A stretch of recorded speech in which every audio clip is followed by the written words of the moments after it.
Nobody expected dirt bikes to take over the world. For most of the 1980s, motocross was a niche motorsport, a blue-collar grind, something your neighbor did on weekends if he had a pickup truck and a place to ride. Then the 90s hit. Supercross was packing NFL stadiums. Riders stopped just winning and started performing. Gear went from functional to loud. Brands nobody had heard of were suddenly everywhere. The kids at the mall were wearing motocross gear and had never been near a track in their lives. By 1999, motocross was not niche anymore. It had taken over. What does it take to completely change what a sport looks like?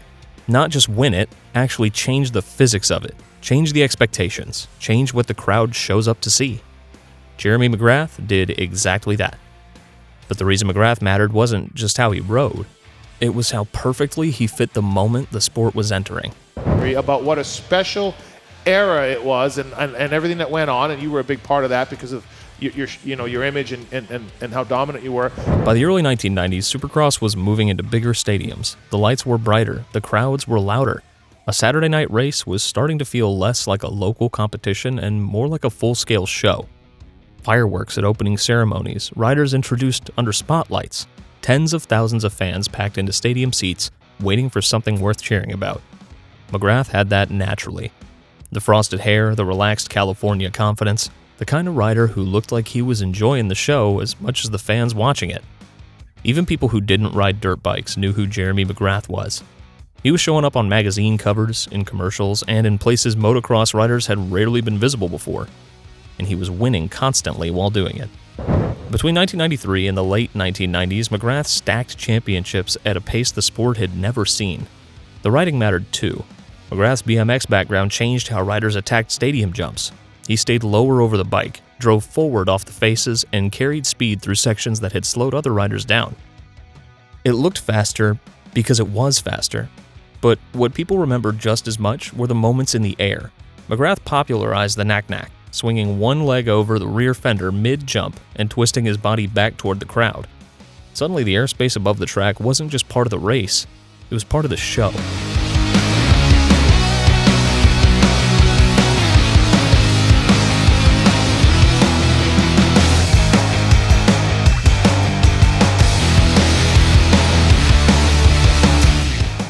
McGrath understood something the sport was only beginning to realize. If Supercross was going to fill stadiums, the riders had to give the audience something they'd remember when they drove home. Style mattered now. In 1995, he proved that dominance wasn't limited to stadium tracks. Critics said his style wouldn't survive the rougher outdoor circuits like the AMA Nationals. He responded by winning the outdoor championship that year and taking 7 of the 12 rounds. Indoors and outdoors, same season. By the late 90s, McGrath had also become something motocross had rarely produced before, a true star. But in 1997, the dynasty with Honda suddenly cracked. Honda introduced a new aluminum frame CR250 that McGrath never felt comfortable on, and the relationship between rider and team quickly unraveled. Honestly, when I started riding that bike in the off-season, it was like I forgot how to ride. Scars on my chin, it jacked me up several times. And one of the most shocking moves the sport had seen, the most dominant Supercross rider in history walked away from the factory that had built the championship run.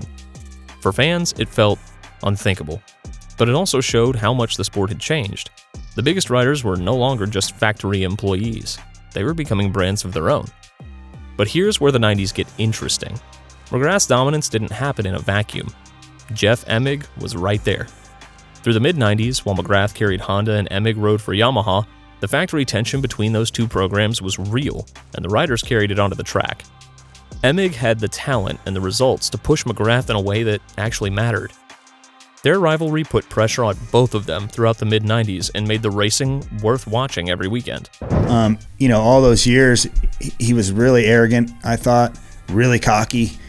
And I freaking hated that. I'm like, no way, dude. I can't stand that someone doesn't give me respect. Not that I command respect, but don't disrespect, Yeah. So that kind of pressure does something to a sport. It makes the wins mean more. It makes the mistakes more costly. It gives the audience a reason to have an opinion about who should win, not just who will win. The 125 class was running a completely different kind of pressure underneath all of it. That was where the young riders were scrambling to prove they belonged. Careers were being made and ended on those tracks. Kids throwing everything they had at every lap because the window to move up was narrow, and they could feel it. The Outdoor Nationals provided their own test. Supercross was the spectacle. Outdoors was the grind. Long motos, rough tracks, heat and fatigue piling up over a long day. If you could win both series in the same season, you were something special. The stadiums filled up. The cameras moved in closer. The lights came on in arenas that had hosted basketball playoffs the week before. And suddenly, motocross had a full cast of personalities, rivalries, and storylines that could hold a crowd's attention across an entire season. The 90s weren't calm dominance. They were personality wars under bright lights, and the whole sport was louder for it. Somewhere in the early 90s, motocross gear stopped looking like racing equipment. Through the 1980s, motocross apparel was functional by design. Structured leather pants, simple jerseys covered in sponsor logos. Nobody was thinking about whether it looked cool at the gas station. You wore it on the track, and that was the end of the conversation. That changed. The shift started with a small brand called Life's a Beach. They started sewing baggy, knee-length shorts out of whatever fabric they could get their hands on. Curtains, tablecloths, anything that worked. So it was anything from tablecloths to fabric. We drove down to Miami during that whole... The kids in the racing community loved it. Word spread the way word spread in those days, rider to rider, event to event. The product was rough and the sizes were inconsistent, and none of that mattered because it was exactly what people had been waiting for without knowing they were waiting for it. The grassroots energy eventually evolved into No Fear, founded in 1989. No Fear took the rebellious attitude that was already circulating in the sport and built a brand identity entirely around it. Their apparel was not decorated with sponsor logos and racing stripes. It was covered in text, aggressive, confrontational slogans that broadcasted a specific worldview. The kind of messaging that said you took zero interest in what anyone thought of you, and you were proud of it. When Jeremy McGrath started wearing No Fear gear in the late 90s, the brand went from big to global, essentially overnight. The most visible athlete in the sport was wearing your product. Every camera pointed at him was pointed at your brand. By its peak, we're into the Jeremy McGrath era, and Right. Travis Pastrana era, Right. and other guys in the motorsport side. Totally. And we'd attracted a lot of different people from corporate boardrooms to professional athletes. No Fear was generating nearly $200 million in annual sales. That number tells you everything about what had happened. A brand born out of frustration with uncomfortable shorts had become one of the biggest apparel companies in action sports. Fox Racing was doing something similar, just from a different angle.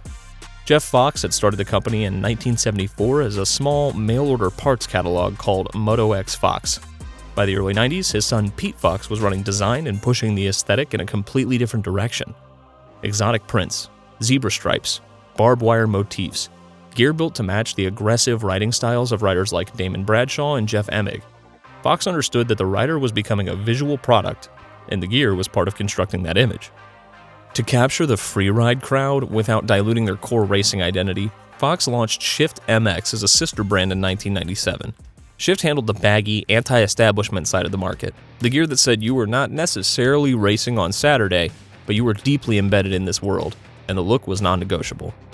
Axo Sport had been a serious player in the late 80s. Their Honda line TX10 collaboration in 1989 was one of the most talked about pieces of gear that era produced. Jim Hale had built something real with that brand, but the 90s brought more competition, more noise, and more brands fighting for the same customer. Axo started losing ground to younger labels with louder identities, and by the end of the decade, their position had shifted considerably. What none of these brands fully expected was how far the look would spread. PacSun, Hot Topic, suburban shopping malls in cities that had no motocross tracks for 50 miles in any direction. Millions of teenagers who had never thrown a leg over a dirt bike were wearing Fox Racing hoodies, Metal Mulisha hats, and No Fear board shorts to school on Monday morning. Motocross gear became a cultural signal, a shorthand for a certain attitude, an identity you could purchase. That was a strange position for a sport built on actual physical risk and mechanical skill. The gear had become a fashion statement long before the person wearing it had any connection to what the gear was originally for. The look had escaped the track. While the gear was spreading through malls and mainstream culture, another side of the sport was exploding away from the stadium lights. In 1994, two filmmakers named John Freeman and Dana Nicholson formed a company called Flesh Wound Films. They pointed cameras at riders doing things nobody had footage of before, riders launching 145-foot jumps over sand dunes, over houses, over buses. The footage was raw, unpolished, and completely unlike anything the structured racing world would have produced or distributed. They called it Crusty Demons of Dirt. The VHS tape spread hand to hand, traded between friends, watched on loop in garages and on living room televisions. It showed a version of dirt bike riding that had no rulebook, no lap times, no point standings, and no governing body watching over it. Just riders doing impossible things in the desert and dealing with the consequences on their own terms. The behind-the-scenes footage of partying and general chaos was as important to the appeal as the riding itself. This was not polished sports programming. It was documentation of a lifestyle that most people had never seen and couldn't easily access. That exclusivity made it more powerful.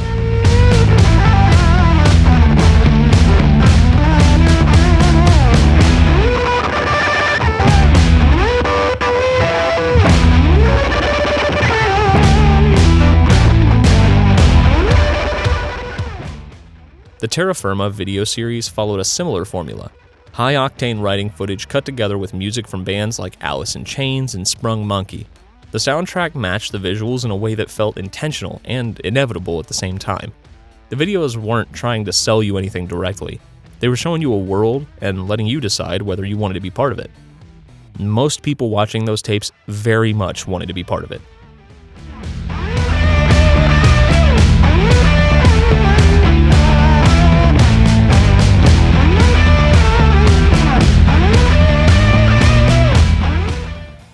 Out of that world came the Metal Mulisha. Brian Deegan and Larry Linkogel founded the Metal Mulisha in the late 90s. It wasn't a team in any traditional sense. It was more of a crew built around a shared rejection of the AMA racing establishment and everything it represented. Black gear, spiked chest protectors, combat helmets, heavy tattoos, and an aesthetic that borrowed from metal music and military imagery simultaneously. They weren't trying to win your approval. They were explicitly not interested in it. The Metal Mulisha turned dirt bikes into a statement about who you were willing to be and what kind of rules you were willing to ignore. That attitude was magnetic to a generation of kids who were already wearing No Fear shirts and had the Terra Firma tape memorized.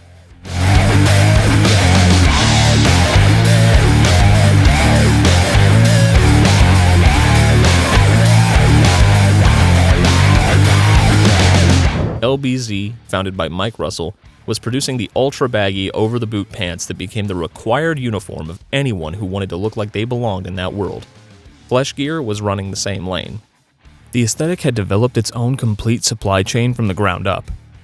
Off the track, the culture had a particular texture. Lifted trucks with stickers covering every inch of the tailgate, the sound of a two-stroke engine on a Saturday morning before the neighborhood was fully awake, the smell of pre-mixed fuel, loud aftermarket exhausts on trucks that absolutely did not need them, an attitude that walked right up to the edge of the cartoonish but felt completely genuine to the people inside it. Nobody had a master plan for any of this. Nobody was building toward a destination. Outside the stadiums, the rules barely existed. What those riders were doing in the desert didn't even have a name yet. They weren't racing, there was no official series. They were just pushing dirt bikes further into the air than anyone thought possible. Within a few years, the world would give it a label, freestyle motocross, and riders like Travis Pastrana would carry it onto the biggest stages in action sports. For much of the 1980s and early 1990s, Supercross and Pro Motocross ran on tobacco money. Camel cigarettes had been the title sponsor of the AMA Supercross series for years. The arrangement worked because of a specific regulatory loophole. Tobacco brands were prohibited from direct television advertising, but stadium signage operated under different rules. Put the Camel logo large enough inside a packed NFL stadium, and the broadcast cameras caught it every time a rider cleared a jump. Free television exposure without technically running a commercial. For a tobacco company locked out of traditional broadcast advertising, that was a serious piece of value. Then, in 1994, Camel pulled out.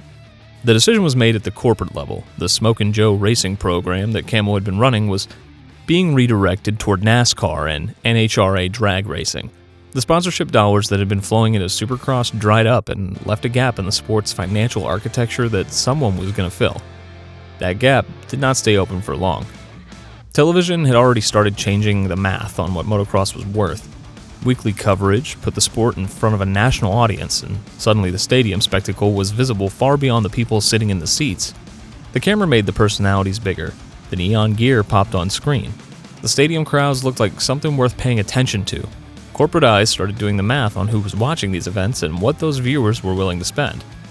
Rider salaries started climbing in ways that previous generations of professionals would not have recognized. Factory teams got real budgets behind them. Sponsors began to care not just about lap times, but about image and reach. A rider who could win and carry a brand story to a television audience was worth more than a rider who could do only one of those things. The off-track presentation started to matter in a way it hadn't before the cameras arrived in force. Red Bull entered the US market in 1997. Their approach to the sport was different from anything the industry had seen from a sponsor before.